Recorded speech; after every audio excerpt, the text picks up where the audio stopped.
अर्थशास्त्र, प्रशासन, संस्कृत वाङ्मय तथा अध्यात्मका क्षेत्रमा चिरपरिचित नाम हो डाक्टर बद्री पोखरेल। विक्रम सम्वत 2013 साल जेठ 5 गते जन्मनुभएका पोखरेलले औपचारिक रूपमा सर्वदर्शन विषयमा आचार्य तथा राजस्व प्रशासन शीर्षकमा विद्यावारिधीसम्मको दक्षता हासिल गर्नुभएको छ। अनौपचारिक ज्ञानको क्षितिज पनि अत्यन्त सूक्ष्म अनि बृहत्तर पाइन्छ। स्वास्थ्य तथा जनसङ्ख्या मन्त्रालयको सहसचिव, शक्ति स्मृति प्रतिष्ठान, जयतु संस्कृतम जस्ता संस्थाको उच्च तहमा रहेर कार्य गर्नुभएका पोखरेलले व्यवस्थापनका 5 आयाम म भित्र अर्कै छ, नेपालमा सम्पत्ति कर, 10 पोका भित्रका 15 अञ्जुली यात्रा निबन्ध, तामाङ संस्कृति, आरोग्य गीति एल्बम, अर्थशास्त्र शब्दावली लगायतका रचना पस्कनु भएको छ। पछिल्लो समय 18 वटा पुराणको मुख्य विचार तथा दृष्टिकोणलाई फरक फरक पुस्तककार रचनाका रूपमा नेपाली भाषामा कुशल अनुवाद गर्नाले उहाँको ज्ञानप्रतिको मोहलाई यथार्थ रूपमा प्रकटीकरण गर्दछ। अर्को यात्रा अन्टार्कटिका यात्रा संस्मरणमूलक रचना प्रकाशन गरी प्रत्येक पाठकलाई ग्रन्थका माध्यमबाट अन्टार्कटिकाको यात्रा गराउने विशिष्ट भूमिका निर्वाह गर्नुभएको छ। सेवा नै सबैभन्दा ठूलो धर्म हो भन्ने उदात्त विचार राख्ने पोखरेलले जेहनदार, परिश्रमी, विपन्न विद्यार्थीहरूलाई उच्च शिक्षासम्मको निःशुल्क ज्ञान प्रदान गराउने पवित्र कर्म गर्नुभएको छ। त्यस्तै नेपालका दुर्गम जिल्लाहरूमा पुस्तकालय स्थापना गरी एउटा आदर्श र गरिमामय कार्य गरेको पाइन्छ।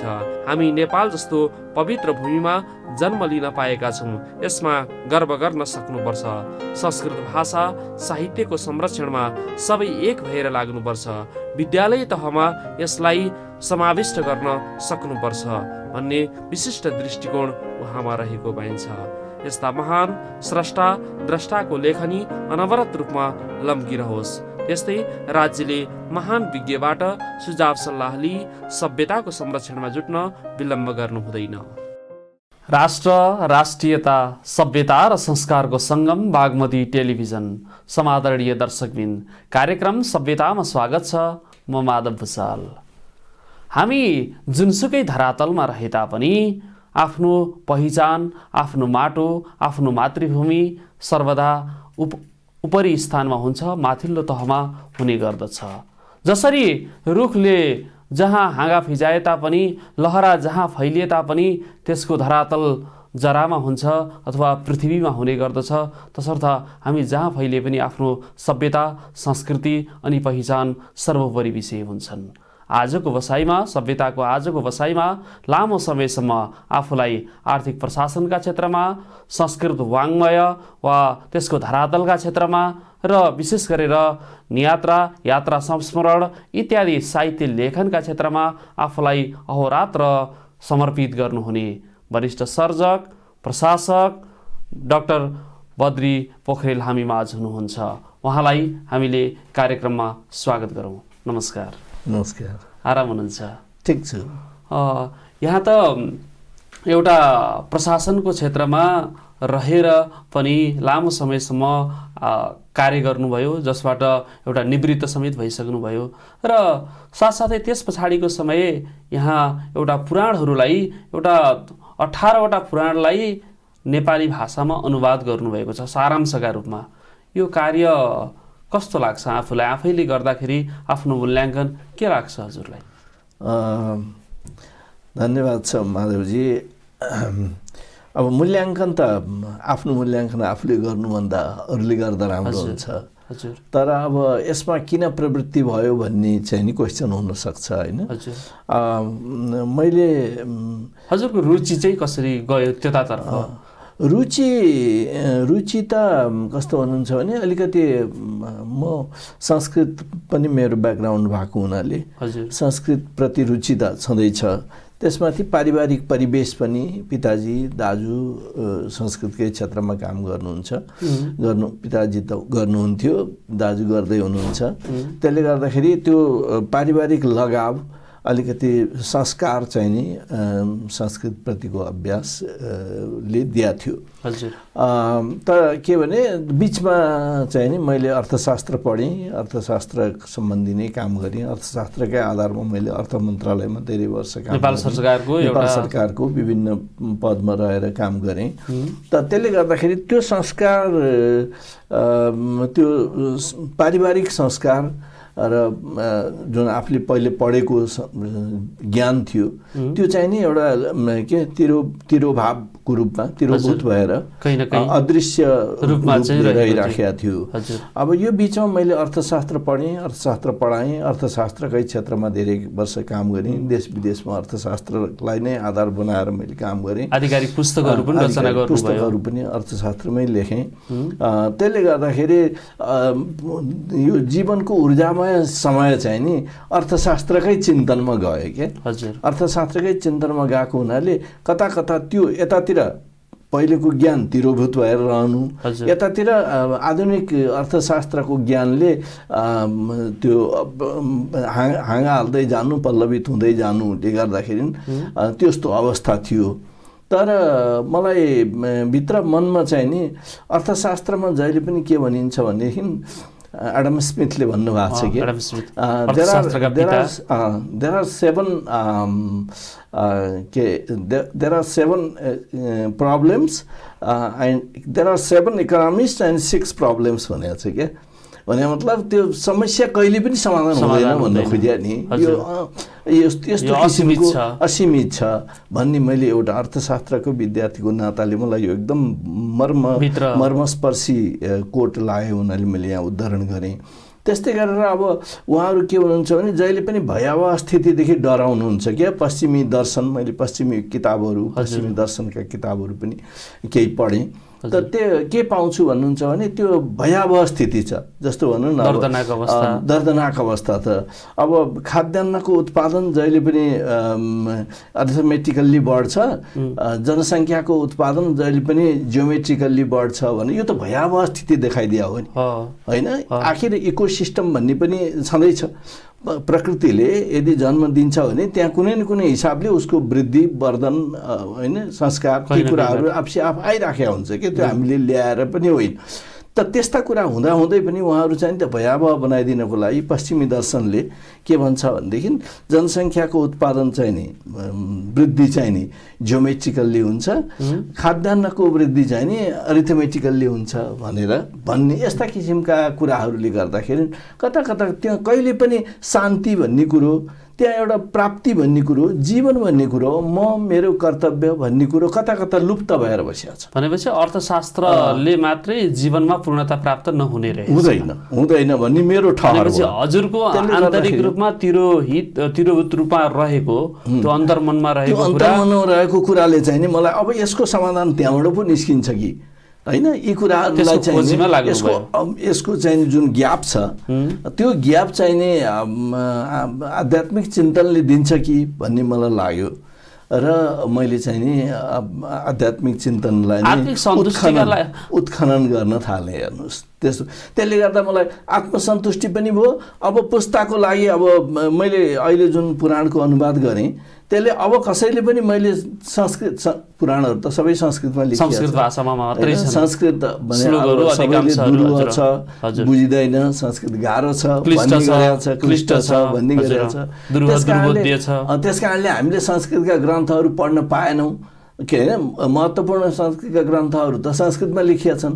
अब हामीले संस्कृत पठन पाठनको कमी भएको कारणले गर्दाखेरि ती ग्रन्थमा भएको ज्ञान त हामीले लिन पाएनौँ भन्ने जुन किसिमको गुनासो आउँछ, जुन किसिमको गुनासोहरू संस्कृत नपढ्ने आम मानसपटलमा अथवा त्यो भन्न नपाउने गर्नको लागि चाहिँ नि मैले संस्कृतको अनुवाद गरेँ। जस्तो मैले मात्रै होइन, हामीले जयतु संस्कृतमबाट संस्कृत दर्शनका धेरैवटा दर्शनमा पूर्वीय दर्शनका संस्था नै त्यसमा क्रियाशील छ, त्यसैमा लागि पनि राखेको छ। पर्सनल्ली मैले पनि पुराणका 18 पुराणलाई चाहिँ नि नेपालीमा अध्याय पछिको सारांश लेखेर यसले त नेपाली भाषाको अभिवृद्धि नगरेर सिङ्गो संस्कृत भाषाको व्यापकीकरणमा यसले भूमिका खेल्यो।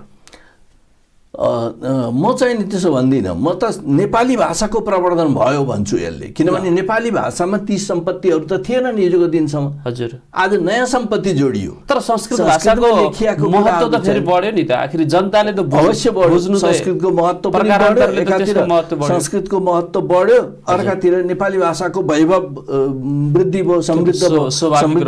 2, 4, 10, 12, 18वटा किताब भए पनि नेपालीमा लेखियो अब, होइन? त्यसले गर्दा संस्कृत नेपालीको वैभव बढ्यो।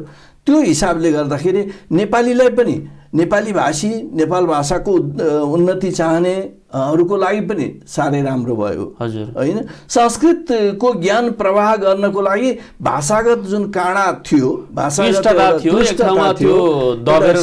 सीमितता थियो, त्यो सीमितता पनि अब रहेन, होइन? त्यसलाई भाषा भने त एउटा माध्यम मात्रै न हो, भाषा माध्यम मात्रै हो। मूल कुरो त के हो? त्योभित्रको ज्ञान हो। हामीलाई जुनसुकै भए पनि, जुनसुकै भाषामा भए पनि त्यो ज्ञान प्राप्त गर्नु पर्यो। त्यो ज्ञान प्राप्त गर्नको लागि भाषागत क्लिष्टता, भाषागत सीमितता जुन हिजोका दिनहरूमा थिए, अब त्यो रहेन। भनेपछि अन्य आधुनिक भाषामा पनि पुराणहरूलाई अब अनुवाद अथवा ट्रान्सलेट गरेर हस्तान्तरण गर्ने एउटा परम्परा र त्यसको थालनी नेपालबाट गरिँदैछ भन्ने किसिमको एउटा सन्देश जयतु संस्कृतम नामक संस्थाले गर्दैछ र यसको नेतृत्व यहाँले गर्नुभएको छ। अहिले त्यही गइरहेको छ। त्यसरी हामीले काम गरिरहेका छौँ।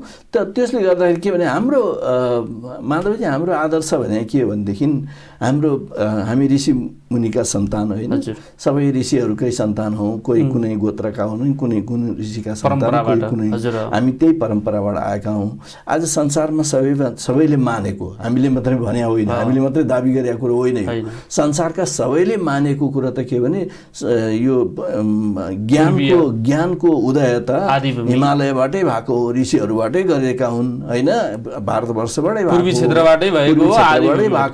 भनेर त भन्ने गरेका छ।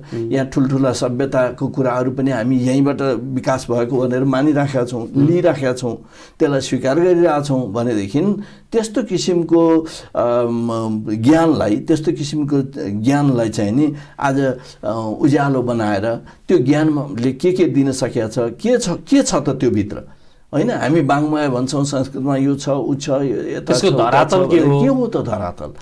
त्यसले के काम गर्छ त, के फाइदा हुन्छ त भनेर त आम मान्छेलाई भनिदिनु पर्यो नि। त्यो नभन्नुन्जेलसम्म त यो राम्रो छ, यो राम्रो छ मात्रै भएर त भएन। पुराणमा यति राम्रो छ, यो राम्रो छ भन्न क्याटेगोरिकल्ली यो राम्रो भन्न सक्नु पर्यो नि त। अहिलेको पुस्ता भनेको वैज्ञानिकतातर्फ पनि अलिकति लक्षित भएका कारणले तथ्य र कारणमा बढी विश्वास गर्छ। मान्छे अहिलेको नयाँ पुस्तालाई केही कुरा भन्यो भने कारण के हो भन्छन्, रिजन खोजिरहेका हुन्छन्। मात्रै के भने त्यो पुस्तालाई सबै कुराहरू हामी 2 जोडेर 4 हुन्छ भन्ने गणित सबै ठाउँ लाग्दैन। सबै ठाउँमा 2 जोडेर 4 नहुनु पनि सक्छ। त्यो कुरा हामीले अहिलेको पुस्तालाई बुझाउनु चाहिन्छ। तर यथार्थ त के भने हामी नै भनौँ न, कसैले केही भन्यो भनेदेखि त्यसको पछाडि के हो, what logic is behind this भनेर हामी भन्छौँ नि। त्यो भन्नुको अर्थ केही छ त भन्ने कुरो त लाग्छ। अदृश्य शक्ति छ भन्दा पनि यो किसिमको शक्ति छ भन्ने कुरा त देखाइदिनु पर्यो नि। कुनै न कुनै कुरा त देखाइदिनु। जस्तै अब 18वटा पुराणहरू मध्ये श्रीमद् भागवत महापुराण धेरै चल्तीमा रहेको छ। त्यस बाहेकका अन्य पुराणहरूका बारेमा अलिक कम मात्रामा अध्ययन अनुसन्धानहरू भइराखेका छन्। अब तर यहाँबाट त्यसको श्री गणेश भयो र अहिले पुस्तक प्रकाशन पनि भयो है। अब लाग्छ यो पुराणको संसार, पौराणिक संसार र अहिलेको सामाजिक संसारलाई हेर्दाखेरि चाहिँ के लाग्छ हजुरलाई? यो लौकिक अथवा अलौकिक भन्न खोजेको छ अथवा त्यसले समाजकै यथार्थतालाई चित्रण गरेको छ? मैले त अलौकिक त केही पनि भन्दिनँ, हेर्नुहोस्, यो सबै लौकिक हो। आखिर काव्यात्मक स्वरूप हो, काव्यात्मक सुरुवात मात्रै हो। साहित्यको रूपमा त्यो अहिले अगाडि आएको हो। लेखन भने त साहित्य हो, साहित्यको माध्यमबाट यो हाम्रो अगाडि आएको हो। त्यहाँभित्र तपाईँ हामी जस्तै मान्छेहरूले अनुभव गरेका, तपाईँ हामी जस्तैको ब्रेनबाट सिर्जना भएका कुराहरू त्यहाँ उल्लेख गरेका छन्। त्यसले चाहिँ नि समय अनुसार र देशकाल परिस्थिति भन्छौँ नि, देशकाल परिस्थिति अनुसार कुनै पनि ज्ञान कहीँको लागि एप्लिकेबल हुन्छ भने अर्को ठाउँको लागि कम एप्लिकेबल पनि हुन सक्ला। त्यो कुरो त हामीले स्वीकार्नुपर्छ। तर त्यो ज्ञान भने ज्ञान नै हो, त्यसले जहिलेसुकै पनि एउटा पोजिटिभ रिजल्ट त दिइराखेका हुन्छ, समाजलाई केही न केही दिइराखेका हुन्छ। भनौँ न, आज हामीले चाहिँ नि पूर्वीय दर्शनकै चिन्तनको कुरा गर्दाखेरि त्यो हाम्रो पारिवारिक पृष्ठभूमि, पारिवारिक परिचय, पारिवारिक महत्त्व, पितृदेवो भव मातृदेवो भव जस्ता आदर्शका कुराहरू हैन, अनि तिनीहरूलाई बिर्सेको हुनाले, तिनीहरूलाई लत्याएको हुनाले, तिनीहरूलाई अलिकति पछाडि पारेको हैन, हामीले फलो नगरेको कारणले गर्दाखेरि आजको नेपाली समाजकै भन्नुहोस् न, टाढा किन जानुहुन्छ, नेपाली समाजकै कुरा गर्ने हो भने घर घरमा वैरभाव छ, बाबुआमाको बिचमा बोलचाल छैन, दाजुभाइको बिचमा बोलचाल छैन हैन, श्रीमान श्रीमतीको, दाजुभाइ पनि परै जाओस्, श्रीमान श्रीमतीको बिचमा, बाउ छोराको बिचमा कटुता छ हैन, बाउले यसरी हत्या गर्यो रे, छोराले हत्या गर्यो रे, श्रीमतीले डिभोर्स गरी रे, यस्ता कयौं घटनाहरू, कयौं समाचारहरू हामी दिनदिनै सुनिरहेका छौँ। यो केले गर्दा भयो त भन्दा सबैमा त्यो इगो पलायो क्या, त्यो अहम भाव भन्छौँ नि, त्यो अहम भाव, त्यो घमण्ड, त्यो भित्रबाट दम्भ आयो। त्यो दम्भ आउनुको पछाडि के हो त, हामीले आध्यात्मिक चिन्तन गरेनौँ, त्यो आध्यात्मिक विषयलाई सिलेबसबाट हटायौँ। हामी अब त के पनि गर्न थाल्यौँ त भनेदेखि भएका महत्त्वपूर्ण ग्रन्थहरू जलाउन थाल्ने, ग्रन्थहरू पढाउने मान्छेहरूलाई पिट्ने मार्नेसम्म गऱ्यौँ। त्यस्ता वर्गहरूलाई चाहिँ नि जुन कुरो ज्ञान प्रचार कसैले गर्छ, ज्ञानको सन्देश सूचना प्रवाह त ज्ञानको आदि भूमि, आदि स्रोत संस्कृत भाषा अथवा यो पूर्वीय दर्शनमा छ भनेर उनीहरू आकर्षित छन्। तर हामी चाहिँ त्यो गरिरहेछौँ भनेदेखि हामी कति मूर्ख छौँ हैन। हाम्रो परिवेश कसरी बिग्रिरहेको छ त, त्यही बिग्रिएको कारणले हामीमा गरिबी छ, हामीमा कृपणता छ, हामीमा चाहिँ नि यो छैन ऊ छैन, हामी लगभग अशान्ति हामीले नै भोग्नु परिरहेको छ। लगभग संसारकै सबभन्दा गरिब देश भनेर हामीले नै भन्नु परिरहेछ। यो भोगवादी दृष्टिकोण बढी हावी भयो, जस्तै म खाउँ मैलाउँ जस्तो भावना चाहिँ बढी मात्रामा। हामीले कुन एउटा चिन्तनलाई छोड्यौँ त, सङ्गच्छध्वम सम्बदध्वम सम्भो मनाम सिजानताम सर्वे भवन्तु सुखिनः सर्वे सन्तु निरामया मानवा बान्धवा सर्वे भन्ने यो चिन्तन थियो नि, हाम्रो आदर्श यो आदर्श चाहिँ नि हामीले कहाँ छोड्यौँ हैन। हामी यो आदर्शलाई त हामीले बिर्स्यौँ, कुल्च्यौँ, थिच्यौँ। तर नव पुस्तालाई यो कुराहरू जोड्दाखेरि कसैले मन्त्र भने जस्तो मात्रै लाग्छ। त्यही भएर त यो समाज बिग्रिगयो। त्यही बिग्रिएको समाजलाई अलिकति पनि केही उद्धार गर्न सकिन्छ कि भनेरै म आध्यात्मिक चिन्तन त्यसको श्री गणेश गर्नुभयो र एउटा पवित्र कार्य गर्नुभयो। त्यसका लागि यहाँलाई हाम्रो बागमती टेलिभिजनका तर्फबाट विशेष धन्यवाद छ है। यो एउटा नवीन कार्यको सुरुवात भयो। अर्को कुरा, यसलाई हजुरहरूले अङ्ग्रेजी भाषामा हजुरकै एउटा नेतृत्वमा अङ्ग्रेजी भाषामा समेत रूपान्तरण गरिदिन्छ। एउटा पुराण चाहिँ नि अङ्ग्रेजी भाषामा आएको छ अहिले मैले लेखेको मध्येमा। तत्काल कुन चाहिँ शिव पुराण चाहिँ अङ्ग्रेजीमा आएको छ। अङ्ग्रेजी भाषामा अब क्रमशः यसलाई अरू भाषामा पनि लैजान पाए हुन्थ्यो भन्ने, अब म कति गर्न सक्छु त्यो आफ्नो ठाउँमा छ हैन। तर सबै पुराणहरूलाई यसै गरी लान पाएदेखि, वेदलाई, पुराणलाई, उपनिषदलाई यसै गरी चाहिने हामीले स्मृतिहरूलाई यसै गरी ट्रान्सलेसन गरेर सबैको लागि ग्राह्य, सबैको लागि स्वीकार्योग्य, सबैको लागि पठनीय बनाउन सक्यो भने त्यहाँका ज्ञानहरू त हामीले फिजायौँ नि त। एउटा सामान्य पुराणलाई अध्ययन गर्न मात्रै कति कठिनता छ त्यो भित्र गहिराइमा पुग्नका लागि। अब त्यसको चुरो कुरो निकालेर अन्य भाषामा प्रस्तुत गर्नु भनेको पक्कै पनि त्यो जटिल छ। अवश्य यो कुरा सजिलो छैन, साधना छैन, त साधना हो। अब प्र्याक्टिस गर्दै जाउँ, चराई बेती भन्छ वेदले हैन। गरिरहेपछि एक दिन हामी त्यो डेस्टिनेसनमा अवश्य पुग्छौँ। नगर्ने हो भने त कहिले पनि पुग्दैन, यथास्थितिमा सधैँ रहन्छ। त्यस कारणले अझ भुत्ते हुँदै जान्छ, यथास्थितिमा मात्रै आउने, झन् बिग्रिँदै जान्छ। त्यो 9 दिनमा नौलो 20 दिनमा बिर्सियो भने त्यस कारणले जे चिन्तन छ त्यसलाई चाहिँ अगाडि बढाउँदै लानुपर्छ। एक क्षण होस् होइन, एक क्षण, एक मुहुर्त, एक बेला, एक घन्टा, आधा घन्टा, एकछिन त हो नि भनेर कहिले पनि भन्नु हुँदैन। लागे गर्ने हो। त्यसले आफ्नो मनशुद्धि पनि हुन्छ, हेर्नु चित्त शुद्धि पनि हुन्छ होइन। अनिखेरि आफ्नो कामले आफै सन्तुष्ट भएपछि परिणाम राम्रो आउँदै जान्छ क्या। भोलिका दिनहरूमा गर्ने काम आफै तिखारिँदै जान्छ, आफै संस्कृत हुँदै जान्छ, सुसंस्कृत हुँदै जान्छ, परिष्कार हुँदै जान्छ। त्यसले गर्दाखेरि आफैलाई सन्तुष्ट हुन्छ, समाजले पनि केही न केही पाइरहेको हुन्छ। विन सिचुएसन छ क्या, जसो गरी पनि राम्रो मात्रै छ। नराम्रो चाहिँ छँदै नराम्रो छैन, तर यो बाटो चाहिँ अपनाउनु पर्यो। अवश्य मेहनतको बाटो, त्यागको बाटो, होइन, प्रेम सद्भावको बाटो चाहिँ त सधैँ लिनै पर्छ। त्यही सिकायो हाम्रो शास्त्रले, त्यही हामीले सिक्नुपर्छ, त्यही हामीले सिकाउनुपर्छ। हेर्नुहोस्, त्यसो भयो भने मात्रै यो समाज। होइन, विदेशी संस्कृतिले बढी मात्रामा प्रश्रय पाएको छ है नेपाली समाजमा पनि अहिले, तर हामी हाम्रै संस्कृति, हाम्रै सभ्यता र परम्परामा गर्व गर्न सकिरहेका छैनौँ। किनभने हामीले बिर्सिरहेछौँ आफैलाई बिर्सिदिइसकेपछि त यो अवस्थामा यहाँ हाम्रो टेलिभिजन हेरिरहने दर्शकहरूलाई पनि भन्नुहोस्, पुराणहरूले यो किसिमको धारणाहरू व्यक्त गरिरहेका छ, हामी आफैभित्र भएको वास्तवमा मणिलाई चिन्न हामीले आफ्नै मणिलाई चिन्न सकेनौँ क्या। कस्तुरी मृगले चाहिँ नि बास्ना खोज्न अन्यत्र गए जस्तै त्यस्तै भइराखेको छ। हामी हाम्रो घरभित्र बत्ती बालेर आगो खोज्न भनेर अर्का छिमेकीको घरतिर गइराखेका छौँ। त घरमा बत्ती बलिरहेको छ त आगो खोज्न किन जानु पर्यो, होइन? त्यस कारणले त्यो स्थिति हामी कहाँ भइराखेको छ। हामीलाई अहिले मान्छेहरूले चाहिँ नि संस्कृतलाई एउटा भाषाको रूपमा मात्रै हेर्न थाले क्या। संस्कृत भाषा मात्रै होइन, संस्कृत वाङ्मय पनि हो बाबा। संस्कृत भाषा हुँदै हो, त्यति मात्रै लिएन नवपुस्तालाई यहाँले भन्दै गर्नुभयो, कर्मकाण्डका रूपमा मात्रै लिने प्रचलन बढी मात्रामा संस्कृतलाई चाहिँ कर्मकाण्डको मात्रै रूपमा लियो। संस्कृतभित्रका अरू महत्त्वपूर्ण कुराहरूलाई बिर्से जस्तो गरियो, थाहा पाइएन। र हामीले हाम्रो पनि पार्ट एन्ड पार्सियल हाम्रो पनि दोष होला, हामीले पनि बताउन सकेनौँ। त्यसले गर्दाखेरि संस्कृतलाई खालि एउटा भाषाको रूपमा र कर्मकाण्डको रूपमा मात्रै मान्छेले बुझ्न थाले। त्यो संस्कृतभित्रका मूलतः मैले भन्ने गरिरहेको छु, संस्कृतभित्र चारवटा महत्त्वपूर्ण कुराहरू छन्। एउटा दर्शन छ, त्यो दर्शन भने पूर्वीय दर्शनका चाहिँ दुई मुख्य शाखाहरू आस्तिक दर्शन र नास्तिक दर्शन भन्छौँ हामी। आस्तिक दर्शन भनेको वेदान्त इत्यादि दर्शनहरू जुन छन्, होइन, वैशेषिक वेदान्त न्याय इत्यादि साङ्ख्य यी दर्शनहरू छन्। भनेदेखि नास्तिक दर्शनहरूमा हामीले बौद्ध दर्शन, चारवाक दर्शन, जैन दर्शन, यिनीहरूलाई नास्तिक दर्शन भनिएको छ। यो दर्शनको स्रोत के हो न, त्यही पुराण, त्यही संस्कृत हो। त्यही संस्कृत हो, जोडिन्छ, त्यो त जोडि नै छँदैछ।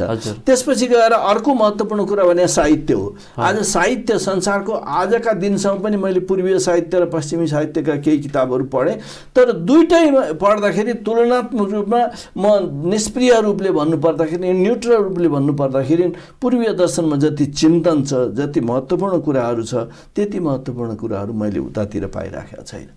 त्यसो भएको हुनाले यो साहित्यको कुरा भयो, होइन, दर्शन भयो, साहित्य भयो। अनि अर्को कुरा चाहिँ नि ज्ञान विज्ञान। हेर्नुहोस्, अथाह ज्ञानको सागर के हो त भन्दा संस्कृत साहित्य नै हो, संस्कृत दर्शन हो, संस्कृत वाङ्मय हो। अनि त्यसपछि अर्को महत्त्वपूर्ण कुरो भनेको विज्ञान हो।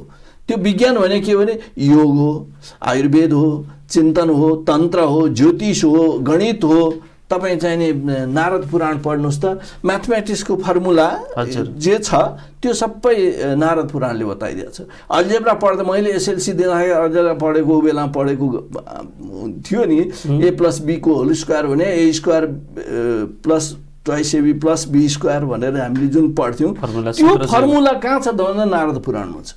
अब आज हामी के भन्ने गर्छौँ, नारद पुराणको कुरा कसैले गर्दैन, त्यो कुरा त उल्लेखै हुँदैन, थाहै छैन मान्छेलाई। अहिले भर्खर भास्कराचार्यले गणित बनाए भनेर हामीले हिजोका आज 200-400 वर्ष अगाडिका विद्वानहरूको नाम लिन्छौँ, हजारौँ वर्ष अगाडि लेखिएको पुस्तकको नाम लिँदैनौँ। अनि यो दोष कसको त? अब यस्तो भइसकेपछि आफूभित्र मैले अघि भने नि, घरभित्र आगो के अरे बत्ती बालिराखेको छ, आगो खोज्न बाहिर गइराखेको छ। त्यही परिस्थिति चाहिँ नि यस्ता महत्त्वपूर्ण कुराहरू हाम्रा ग्रन्थहरूमा हजारौँ वर्ष अगाडि लेखिएका छन्। तिनै ऋषिमुनिहरूले लेखेको, तिनीहरूले प्रतिपादन गरेको ग्रन्थहरूमा छ। आज हामी चाहिँ नि तिनै कुराहरूलाई बिर्सेर अब गणित हिजो चाहिँ नि ग्यालिलियोका कुरा, पाइथागोरसको कुरा, अनि भास्कराचार्यका कुरा हामी केही वर्ष अगाडिको भनौँ, केही सय वर्ष अगाडिका विद्वानहरूको बारेमा हामी अहिले चर्चा गर्छौँ, बढी उनीहरूलाई प्राथमिकता दिएका छौँ। दिउँ, प्राथमिकता दिनलाई कन्जुसाइ नगरौँ, तर को फर्स्ट हो त, पायनियर को हो त भन्नु पर्यो नि त। त्यो त सत्य बोल्नु पर्यो नि। त्यो सत्य त त्यो पुराणभन्दा त्यो उनीहरू त पुरानो त होइन होला त, होइन? त्यो पुराणको रचनाकालभन्दा उहाँहरूले प्रतिपादन गर्नुभएको सिद्धान्त नयाँ पुरानो त होइन। त्यस कारणले यथार्थ अध्ययन गर्नु पर्यो, शास्त्र अध्ययन गरेर मात्रै बोल्ने बानी गर्नु पर्यो, शास्त्र अध्ययन गरेर मात्रै निर्णय गर्नु पर्यो मात्रै मेरो अनुरोध हो। त्यसैको लागि मैले पुराणतिर लागेँ। अब यो समग्रमा भन्नुपर्दा पुराणले दिने सन्देश चाहिँ के रहेछ? पुराणले दिने सन्देश पहिला आफूलाई चिन्नुहोस्, पहिला स्वलाई चिन्नुहोस्, स्वत्वलाई चिन्नुहोस्। तपाईँले चाहिँ नि संस्कारित हुनुहोस्। तपाईँ सुसंस्कारित हुनुभयो भने तपाईँमा बुद्धि त्यही किसिमको इन्लाइटेन्ड बुद्धि आउँछ, छुट्टै किसिमको अदृश्य किसिमको त्यो किसिमको विशेष प्रतिभा भन्छ नि, विशेष प्रतिभा तपाईँ त्यहाँ आउँछ। आचार विचारमा तपाईँ सधैँ लाग्नुहोस्, सधैँ शुद्ध हात धोएर खानुहोस् भन्ने कुरा हाम्रो पुराणहरूमा टोयलेट गरेपछि हात धुनुपर्छ, 21 पटक धुनुपर्छ, 11 पटक धुनुपर्छ भनेर लेखेको छ। ल भन्नुहोस् त, अब अहिले चाहिँ साबुन लगाएर हात धुनुपर्छ भने कोरोनाले दुःख दिएपछि बल्ल हामीले सेनिटाइजर लगाउने र हात धुने कुरो अहिले आएपछि भएको छ। त्यो कुरो त हामीले नगरेका रहेछौँ नि त, भने त पहिल्यै रहेछ नि त। हामी भने चाहिँ नमान्ने नटेर्ने होइन, अनि समस्या आयो भन्ने त्यो त ठिक भएन। त त्यस कारणले त बाबा शास्त्रमा भनेको कुरो त अक्षरशः फलो गर न, तिमीलाई कहिले पनि दुःख हुँदैन। शास्त्रको विधि छोडेर चल्छ जो मनमोजले, सिद्ध सद्ध परम धाम केही पाउन्न त्यो होइन भनेपछि त्यही हो कुरा चाहिँ नि क्या। त्यस कारणले हामीलाई गाइड गर्ने हाम्रा आदर्श ग्रन्थहरू छन्, ती आदर्श ग्रन्थहरूको जहिले पनि मनन गरौँ, परिपालन गरौँ। त्यसो भयो भनेदेखि हामी कहिले पनि पछाडि ठेस लाग्नु पर्दैन, दुःख पाउनु पर्दैन। अरूको अगाडि, अरू भने मतलब अहिले हाम्रो शब्दको अरू भने पश्चिमाहरू अथवा गैर चिन्तक, गैर पूर्वीयहरू भनौँ न। यहाँले अर्को यात्रा अन्टार्क्टिका है, अब त्यो एउटा यात्रा संस्मरण अथवा नियात्रात्मक दृष्टिकोणबाट एउटा रचना पनि भयो र यहाँको अनुभूति पनि भयो। लाग्छ त्यो कसैले सगरमाथाको यात्रा गर्नुभन्दा अन्टार्क्टिकाको यात्रा गर्नु कठिन हुन्छ भनेर पनि उल्लेख गरेको पाइन्छ। यहाँलाई कस्तो लाग्छ यहाँको अनुभव? म सगरमाथा गएको छैन, त्यसले गर्दाखेरि सगरमाथा र अन्टार्क्टिकाको यात्रालाई तुलना गर्न त मैले मिलेन। तर अन्टार्क्टिका यात्रा पनि जीवनमा एकपटक चाहिँ नि निकै रहर लाग्दो हुँदो रहेछ। जो मानव बस्ती छैन, जहाँ मानव बस्ती नै छैन, कुनै घर भवन केही छैन, खालि हिउँ छ, हिउँमा बस्ने प्राणी छन्, बस हिमाल छ र 2-4% चाहिँ नि खाली जमिन देख्न पाइन्छ। हजुर, द्याट्स अल। त्यही हो अन्टार्क्टिका भने। अन्टार्क्टिका भने के 2-4% चाहिँ नि खाली जमिन होला। हजुर, 2-4% होला त्यो खाली जमिन। कति समय बिताउनु भयो त्यहाँनिर? हामी त जम्मा अब 10 दिनको लागि गएको। 10 दिन चाहिँ नि हामी पानीमा बिताएर आएको। पानीमा? त्यो अनुभूति कस्तो रह्यो? साह्रै रमाइलो लाग्यो नि, साह्रै आनन्द लाग्यो। त्यो अनुभूति भयो नि, यो चाहिँ नि के अरे राम रावण योरी भयो भने राम रावण योरी युद्धम राम रावण योरी भयो भने जस्तै राम र रावणको युद्ध कस्तो थियो, राम रावणकै जस्तो। अब तुलना गर्ने कोही केही नभए जस्तो। अन्टार्क्टिका कस्तो भन्दा अन्टार्क्टिका जस्तो होइन। म नर्थ पोल गएको छैन, अब जानु इच्छा त छ, अब परिस्थितिले कति साथ दिन्छ। त साउथ पोल चाहिँ मैले गएर हेरेँ होइन। हेर्दाखेरि अन्य महादेशहरू घुम्नु भएको छ, अब ती सबैसँग तुलना गर्दाखेरि अब तुलनै हुँदैन नि। अब यहाँ त अब अन्य महादेशमा हामी जाने भने के ठुलो मल हेर्न जाने, ठुला सडक हेर्न जाने, ठुलो होइन एउटा बिजनेस कम्प्लेक्स हेर्न जाने, त्यहाँको भौतिक समुन्नति हेर्न जाने कुरा हुन्छ। त्यहाँ त त्यो केही पनि छैन। हजुर, त्यहाँ त फकत एउटा पानीमाथि बस्ने, पानी जहाजमा बसेको हुन्छ, त्यहीँ खाने, त्यहीँ बस्ने, everything we do in the ship होइन। त्यसपछि गएर अनि त्यहीँको वातावरण हेर्ने, हिउँ खेल्ने, अब ज्यादै चिसो छ नुहाउने कुरा आउँदैन। हजुर, त्यस्तो चाहिँ नि वातावरण होस् त्यहाँको। खालि पेन्गुइन, सिल, व्हेल माछाहरू र विभिन्न किसिमका पेन्गुइन, विभिन्न किसिमका व्हेल, विभिन्न किसिमका सिलहरू चाहिँ जति पनि पाइन्छ होइन। चराहरूकै वर्णन त्यहाँ धेरै किसिमको छ। त्यही आनन्द लिन जाने हो अन्टार्क्टिका भनेको। त्यहाँ मानव बस्ती छैन। तथापि के भने अब विभिन्न देशले चाहिँ नि त्यहाँ साइन्टिस्टहरू स्थायी रूपले पनि राखेको छ अध्ययन अनुसन्धानको लागि। त्यसरी स्थायी रूपले बस्ने रिसर्चरहरू चाहिँ नि 12 महिना बस्नेहरू चाहिँ नि करिब 1000 हुन्छन् भनेको छ। त्यत्रो विशाल त्यो पाँचौं ठुलो महादेश हो भौगोलिक हैन जियोग्राफीको हिसाबले। अब यो 2017 सम्ममा लगभग त्यहाँ चाहिँ कति 4000 5000 या 50-60 हजार 4000 5000ले के गरे त्यहाँनेर चाहिँ यात्रा गरेको रेकर्ड गरेको यात्रा त यस्तो छ। विभिन्न अब गुगल हो हामीले हेर्ने होइन, विभिन्न आधार गुगलको इन्फर्मेसनहरू हामीले हेर्ने हो। 2017 सम्म 50,000 मान्छेले त्यहाँ गएको भन्ने छ, गुगलले त्यही भन्छ। तर त्योभन्दा पछाडि 17 भन्दा पछाडि चाहिँ असाध्यै ऱ्यापिडली मान्छे जान थालेको तथ्य पनि गुगलले दिइरहेको छ। अनि के छ आर्थिक पाटोमा त्यहाँनेर कतिको खर्चिलो छ त्यसको यात्रा चाहिँ?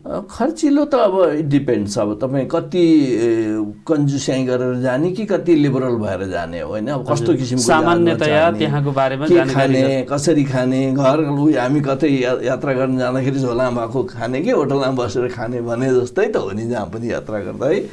त त्यसो गर्दा मैले त्यो किताबमा पनि लेखेको छु, यहाँले हेर्नुभयो भने थाहा होला। करिब $10,000 खर्च चाहिँ नि त्यो बेलामा, अब अहिले त झन् महँगिसक्यो, त्यो बेलामा सामान्य हिसाबबाट दुःख गरेर जाने हो भने $10,000 भए पुग्छ एकजनालाई भन्ने लागेको छ। भनेपछि नेपालबाटै प्रारम्भ गर्दाखेरि $10,000ले नेपालबाटै प्रारम्भ गर्दा दुःख जिलो गरेर जाँदा अलिकति पनि तपाईँ लग्जरियसपन त्यहाँ प्लस गर्नुभयो भनेदेखि त्यतिले त्योभन्दा बढेरै जान्छ।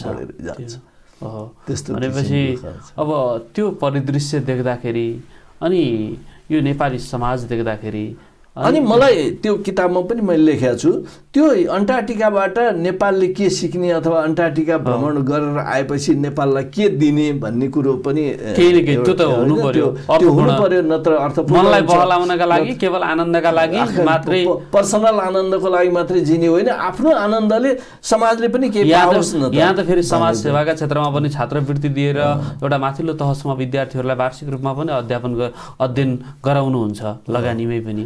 तसर्थ यहाँको त पक्कै पनि त्यो हिसाबले हेर्दाखेरि मैले के भनेको छु भनेदेखि जस्तो हामी कहाँ चाहिँ नि नेपालको पनि सम्पत्ति भनेको पर्यटन क्षेत्र नै हो। हजुर, पर्यटन क्षेत्रमा हामीले चाहिँ नि अलिकति पनि राम्रो काम गर्न सक्यौँ भनेदेखि हामीलाई अरू क्षेत्रको खाँचो पर्दैन, अरू क्षेत्रबाट केही पाइएला भन्ने आशा गर्नु पर्दैन कि पर्यटन क्षेत्र हाम्रो त्यति दरिलो छ। भन्नुहोस् न, अब संसारमा भएको हिमालका चाहिँ नि 12वटा हिमाल मध्येमा 8वटा चाहिँ नि ठुला 8,000 मिटर माथिका हिमाल नेपालमै छन्, सबैलाई थाहा भएको कुरा हो।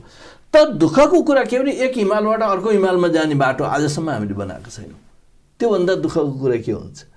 त्यतातिर मान्छेको सोच छैन, प्रकृतिले दिएको कुरालाई छ। खालि त्यो टुरिस्ट आइदिएन, 5,000 टुरिस्ट बढाउने, 6,000 टुरिस्ट बढाउने भन्दा नारा दिएर मात्रै त के 10,000 टुरिस्ट, 10,000 10 लाख टुरिस्ट ल्याउनु कुन ठुलो कुरो भन् ठानेको होइन। ग्रेट वाल हेर्न जानु त एक दिनमै 3 लाख 4 लाख मान्छे जान्छन् एक दिनमै भने त्यो बनाएको छ र न जान्छ मान्छेले, त्यहाँ त्यो वातावरण छ र आकर्षण पैदा गरेको छ त्यसले। अहिले त हामी कहाँ त सहजीकरण छ, कुनै पनि हिमाल आरोहण गर्नलाई त्यो के अट्याची भएर चाहिँ नि गभर्मेन्टको अफिसियल एउटालाई पठाउने गरेको छ नि, गभर्मेन्टको अफिसियललाई सकभर उनीहरू लानै नचाहने, लग्यो भने पनि बिचबाटै विभिन्न प्रलोभन देखाएर फिर्ता गरिदिने। उनीहरू त्यसो गर्छन् भने ती जानेहरू आफ्नो फाइदाको लागि त गर्ने भयो। तर त्यो कुरा नियमले व्यवस्थाले बान्नु पर्यो नि त, सिस्टमले बान्नु पर्यो नि त। त्यो सिस्टमले बान्न हाम्रो सरकारले सकिरहेको छैन, देखिया छैन। किनभनेदेखि त्यहाँ जाँदा के नियम पालन गर्नुपर्छ भन्ने कुरो समेत मिनिमम एउटा फोटोकपी गरेर पनि नदिएपछि अनि कसरी हुन्छ त? दिन नसक्ने वातावरण भइसकेपछि कसरी हुन्छ?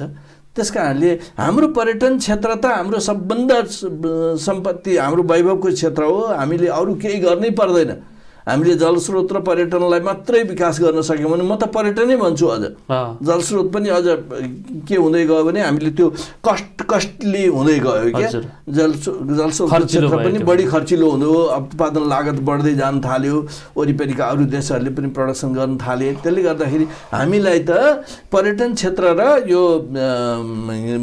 जलविद्युतको क्षेत्रमा मात्रै म्यासिभली गभर्मेन्टको स्रोत, हाम्रो स्रोत साधन त्यहाँ लगाउनु पायौँ भनेदेखि आज भन्नु भन्नुहोस् न अन्नपूर्णको चाहिने रेन्ज 27 दिनको चाहिने रेन्ज अब अहिले घटेर मनाङसम्म बाटो लाने भनेर म त भन्छु लङ्गडा सोख हो, यो नगर्नुपर्ने काम गरिराखिया छ होइन। त्यो 3 दिनमा झारिया छ। अब 27 दिन हिँड्दा टुरिस्टहरूले जति नेपालमा खर्च गर्थे 3 दिनमा किन गर्ने भए? कुनै पनि टुरिस्टहरू नेपालमा गाडी चढ्न आउँदैन, यो कुरो बुझिरहनु। यो टेलिभिजन मार्फत म सरकारलाई पनि अनुरोध गर्छु के भने कुनै पनि टुरिस्टहरू, विदेशी टुरिस्टहरू नेपालमा गाडी चढ्न आउने होइन, यहाँ हिँड्नै आउने। त्यो हिँड्ने बाटोलाई चाहिँ सहजीकरण गराइदिनु पर्यो उनीहरूको लागि चाहिँ। हामी उनीहरूलाई खुसी पार्ने हो र विदेशी मुद्रा प्राप्त गर्ने हो भनेदेखि त उनीहरूलाई यहाँ स्टेइङ डे चाहिँ बढाउनको लागि के गर्नु पर्यो त? वातावरण त्यही अनुसार गरिदिनु पर्यो। उतै गऱ्यो गद्दा छ, उतै गऱ्यो फोहोरको थुप्रा छ, उतै गऱ्यो त्यस्तै छ, चोरी पिक पकेटिङ त्यस्तै छ। अनि किन आउने भए मान्छे? धुलो छ, अब हिँड्न भनेर गयो गाडीले फोर धुलो फ्याँक्छ। बाटो हाम्रो त्यस्तै छ फेरि कुनै गति ल भइगयो, ल बाटो त लानुभयो अरे, बाटो त गभर्मेन्टले लग्यो अरे, तर त्यो जुन वैकल्पिक बाटोको रूपमा अथवा पहिला पुरा सनातन यात्रा गर्ने होइन, त्यो ट्रेकिङ गर्ने रुटहरू त त्यही अनुसारको बनाइदिनु, वैकल्पिक रुटहरू बनाइदिनु पर्थ्यो नि त। त्यतातिर छैन, सबैको ध्यान त्यही मोटर बाटो जानेतिर छ। कसरी हुन्छ? हामी कार्यक्रमको अन्तमा पनि छौँ। नेपाली सभ्यता संस्कृति केसँग जोडिन्छ होला? यहाँको लामो समयको अध्ययन, अनुसन्धान, अनुभव, भ्रमण र एउटा प्रशासनको एउटा ठुलो जिम्मेवारी, यसले के बोध हाम्रो सभ्यता चाहिँ के भित्र लुकेछ? सभ्यतामा हामी प्रशस्त धनी छौँ। सांस्कृतिक सभ्यता, हाम्रो धरोहरले दिएको सभ्यता, हाम्रो भौगोलिक सभ्यता जे छन् त्यसमा हामी प्रशस्त धनी छौँ। तर त्यो एकादेशको कथा भइराखेको छ। अहिले हामीले आफैले भत्काइराखेका छौँ, आफैले बिगारिरहेका छौँ, नासिएर मैले अघि नै चर्चा गरियो। त्यस्तो त्यो नदी किनारका सभ्यता, हाम्रो चाहिने अब मेसोपोटामियाको सभ्यता, कहाँको सभ्यता भन्छौँ नि। आज जति पनि सभ्यताको कुरा गर्ने हो भने नदी किनारबाट नै सभ्यताको विकास भएको छ। भने सभ्यता भने के भने सुसंस्कृत भएर बढ्दै जाने न हो सभ्यता भने, होइन? भाषिक सभ्यता, वाचिक सभ्यता, लेखन सभ्यता, संस्कृतिगत सभ्यता, ती सभ्यता भने त तिनै पाटाहरू त तिनै हुन्। त्यो आयाममा फैलिरहेको छ। त्यसलाई हामीले राम्रो कुरा लिएर नराम्रो कुरा पन्छाउँदै जाने, परिष्कार गर्दै जाने हो सभ्यताको विकास भने त्यही हो। त्यो विकास हामीले आफैलाई प्रश्न गरौँ, के गरेका छौँ त? हामीले चाहिँ नि बाबुआमालाई अनास्था गरेर के अरे वृद्धाश्रममा लगेर राख्नु के सभ्यता हो त? होइन, श्रीमान र श्रीमतीको बिचमा डिभोर्सको रेट बढाउँदै जानु सभ्यता हो त? पक्कै होइन। सेवा भन्ने भावै we are bound to consume. हेर्नुहोस्, अब हामीले भोग्न बाध्य भएका छौँ। किन भन्दा हामीले आफ्नो घर आफै आगो लगाइरहेको छौँ, आफै ध्वस्त बनाइरहेको छौँ। त्यसैले गर्दाखेरि हाम्रो रिकग्निसन पनि छैन। अरू देशमा गयो नेपाल कहाँ भन्दा खोइ कहाँ हो भन्लान् जस्तो परिस्थिति छ। एकाध केही हाम्रा प्रखर प्रतिभा भएका केही भाइ बहिनीहरूले केही गरेको होला, केही दाजुहरूले गर्नुभएको होला, त्यो आफ्नो ठाउँमा छ। नत्र समष्टिमा राष्ट्रको हिसाबबाट हामीले सन्तोष मान्ने स्थिति चाहिँ देखिँदैन। त्यस भएको हुनाले समयका बावजुद हाम्रो टेलिभिजनलाई र कार्यक्रमलाई समय दिनुभएकोमा यहाँलाई विशेष धन्यवाद छ। अब यो संस्कृति सभ्यताको कुराहरू हामी भर्खर उद्घाटन गर्दै थियौँ। अब हाम्रो समय सिद्धिया हुनाले धेरै के भने मैले नेगेटिभ कुरा गरे होइन उषालजी, यो यथार्थको कुरा हो। यसलाई सबै मिलेर सपार्दै जाउँ। यो दुःखको कुराहरू, यसको नेगेटिभ कुराहरू भन्ने नपरोस् होइन। यसले चाहिँ के भने हामी अब सभ्यताको कुरातिर हामी जानु पर्यो है, असभ्यता छोड्दै जानु पर्यो होइन। हामीले चाहिँ हामीसँगै प्रशस्त वैभव छ, त्यो वैभवको खेलाउँ गर्नु। शास्त्रको वैभव छ कि, स्थानको वैभव छ कि, हामीसँग जातीय वैभव छ कि होइन, विद्याको वैभव छ कि, ती वैभवहरूलाई चाहिँ नि एकत्रित गरेर अगाडि बढौँ। हाम्रो राष्ट्र अवश्य बन्छ, हामी अवश्य बन्छौँ। हामी संसारका चाहिँ दीप्तिमान भएर बस्न सक्छौँ, यसो मलाई विश्वास छ। यही विश्वासमा म दिनदिनै काम गरिरहेको छु। ओके, धन्यवाद। समादरणीय दर्शकबिन, नेपाली सभ्यताका क्षेत्रमा, संस्कृतिका क्षेत्रमा, धर्मका क्षेत्रमा, पहिचानका क्षेत्रमा र समाजसेवाका क्षेत्रमा आफूलाई समर्पित गर्नुहुने वरिष्ठ सर्जक व्यक्ति हामीमाझ हुनुहुन्थ्यो। आगामी अङ्कमा फरक स्रष्टा र परिवेशका साथ उपस्थित हुने नै छौँ। तबसम्मका लागि कार्यक्रमबाट सम्पूर्ण टेलिभिजन परिवारलाई बिदा दिनुहोस्। नमस्कार।